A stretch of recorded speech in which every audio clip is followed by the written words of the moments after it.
So ఫేస్‌బుక్‌లో 3,00,000 views challenge మాకు రాలేదు. ఎందుకు రాలేదు అని అందరూ గూడా చాలా ఎక్కువగా అడుగుతున్న క్వెషన్. దీనికి మనము రీజన్ ఏంటి అనేది ఈ వీడియోలో తెలుసుకుందాము. సో దానికంటే ముందు మన ఛానెల్‌కి ఉన్న 50,000 సబ్‌స్క్రైబర్స్‌ని గొన్ని తొందరగా రీచ్ అయ్యేలాగా సపోర్ట్ జేయండి. అంటే ఛానెల్‌ని సబ్‌స్క్రైబ్ జేసుకోండి. మీకు ఇంపార్టెంట్ అని అనిపించిన వీడియోస్‌ని మీరు చూడండి. నోటిఫికేషన్ ఆన్ చేసుకోండి. అలా చూసిన వీడియోస్ గనుక మీకు కంటెంట్ మంచిగా నచ్చి ఇన్ఫర్మేషన్ యూస్‌ఫుల్‌గా ఉంది అంటే వీడియోని లైక్ జేయండి.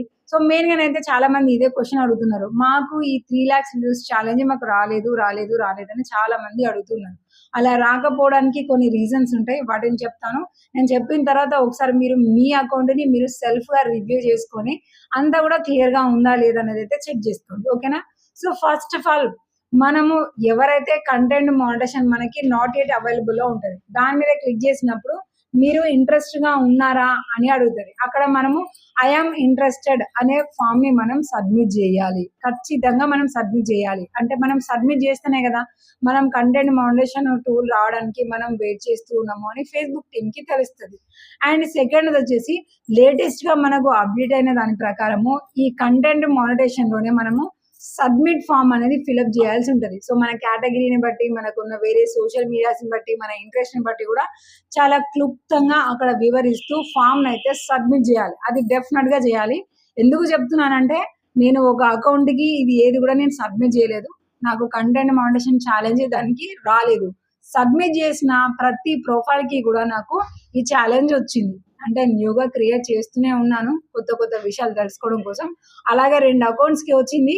సబ్మిట్ చేయని ఇంకొక అకౌంట్‌కి మాత్రం ఈ ఛాలెంజ్ రాలేదు. ఇది మోస్ట్ ఇంపార్టెంట్.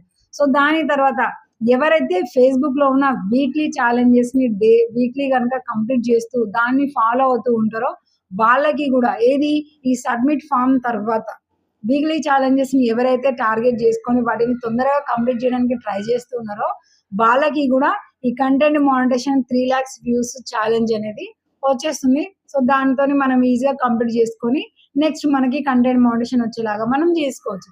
ఇది మెయిన్ ఇంపార్టెంట్. సో దాని తర్వాత ఇంకా మెయిన్ ఇంపార్టెంట్ ఏంటి అనంటే మన కంటెంట్. సో మనం అకౌంట్‌లో అప్‌లోడ్ చేస్తున్న కంటెంట్. అది రీల్స్ అయినా, లాంగ్ వీడియోస్ అయినా, ఫోటోస్ అయినా, టెక్స్ట్ మెసేజ్ అయినా, స్టోరీ అయినా కూడా ఏంటి మనం స్టోరీ అయినా కూడా కమ్యూనిటీ గైడ్‌లైన్స్‌కి విరుద్ధంగా ఏది కూడా ఉండకూడదు. అంతా కూడా మన ఒరిజినల్ కంటెంట్ అయి మాత్రమే ఉండాలి. మేము మా కంటెంట్‌లో మేము పోస్ట్‌లు మాత్రమే పెడతాము అనంటే మీరు ఫోటోసే క్రియేట్ చేయండి. కానీ మీరు ఓన్‌గా క్రియేట్ చేయండి. వేరే డౌన్‌లోడింగ్ కాకుండా మీరు ఓన్‌గా క్రియేట్ చేయండి. లేదు మా కంటెంట్‌లో మేము రీల్స్ మాత్రమే పెడతామంటే మీ ఒరిజినల్ కంటెంట్‌ని అప్‌లోడ్ చేయండి. వేరే అన్‌ఒరిజినల్ కంటెంట్ గనక వచ్చిందనుకోండి, ఇలాంటి ఛాలెంజెస్ గాదు గదా! మనకు మన అకౌంట్ గూడా మొత్తం టోటల్‌గా డిలీట్ అయ్యే అవకాశం గూడా ఉంటది. ఓకే గదా! సో, కంటెంట్ అనేది మనకి చాలా ఇంపార్టెంట్. మీరు ఓన్లీ ఫోటోసే రెగ్యులర్‌గా పెట్టినా నడుస్తది. ఓన్లీ రీల్సే పెట్టినా గూడా నడుస్తది. కానీ ఇవి ఏవైనా సరే మనం స్టోరీలో షేర్ చేసుకుంటే మనకు జస్ట్ ఎక్కువ వ్యూస్ ఒస్తాయి. మన అకౌంట్ యాక్టివ్‌లో ఉంది అని మన ఫాలోవర్స్‌కి తెలుస్తది. అంతేనండి.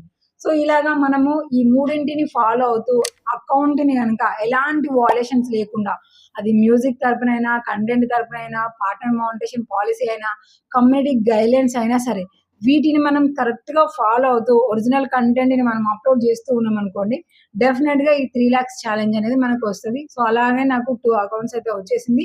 ఇంకొక అకౌంట్ రాలేదు. సో ఇందులో ఇంకొక డిఫరెంట్ ఏంది అంటే మనకి సబ్మిట్ ఫార్మ్ చేసిన దాంట్లో ప్రొఫైల్స్‌కి తొందరగా వచ్చింది. పేజెస్‌కి ఇంకా రాలేదు. సో పేజెస్‌కి అయితే మాత్రము నేను సబ్మిట్ ఫార్మ్ అప్పీల్ ఆల్రెడీ ఎప్పుడో చేసినా గూడా పేజీకి అయితే మాత్రం ఈ 3,00,000 వ్యూస్ ఛాలెంజ్ అయితే నా దగ్గర ఉన్న అకౌంట్స్‌కి అయితే రాలేదు. కేవలం ప్రొఫైల్స్‌కి మాత్రమే వచ్చింది. సబ్మిట్ ఫార్మ్ చేసిన వాటిలలో. సో మీకు ఒకవేళ ప్రొఫైల్ ఉంది అనంటే మాత్రం ఇవన్నీ చెక్ చేసుకోండి. లేదు పేజీ ఉంది అనంటే మాత్రం కొంచెం నిదానంగా ఓర్పుతోని ఉండండి. ఆటోమేటిక్‌గా అదే వస్తది. ఇప్పుడు నేను చెప్పిన దాని ప్రకారము మీరు మీ కంటెంట్‌ని రివ్యూ చేసుకోండి. కంటెంట్ అంటే అందులో మనం మాట్లాడే భాష కావచ్చు, చూపించే విజువల్స్ కావచ్చు, మనం రాసే టైటిల్స్ కావచ్చు, ఏవైనా సరే. అలాగే వేరే వాళ్ళ ఏ పోస్ట్‌ని కూడా మీరు మీ అకౌంట్‌లో అస్సలే స్టోరీలోకి కూడా షేర్ చేయకండి.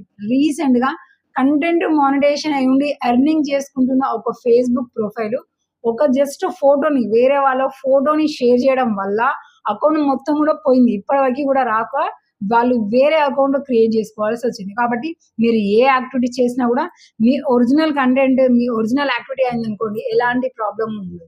సో ఇప్పుడు నేను చెప్పిన దాని ప్రకారంగా రివ్యూ చేసుకోండి. ఏదైనా ప్రాబ్లమేటిక్‌గా ఉంది అనంటే వాటిని మొత్తం గూడా రిమూవ్ చేసేసుకొని, సబ్మిట్ ఫార్మ్ చేసుకొని వీక్లీ ఛాలెంజెస్‌ని ఫాలో అవ్వండి. మీకు గూడా 3,00,000 ఛాలెంజ్ వస్తది. కంటెంట్ మోడరేషన్ గూడా ఎలిజిబుల్ అయితది. ఎక్స్‌ట్రా బోనస్‌తోని అలాగే మనం కంటెంట్ మోడరేషన్‌తోని వీక్లీ బోలెడంత మనీ ఎర్నింగ్ చేసుకోవచ్చు.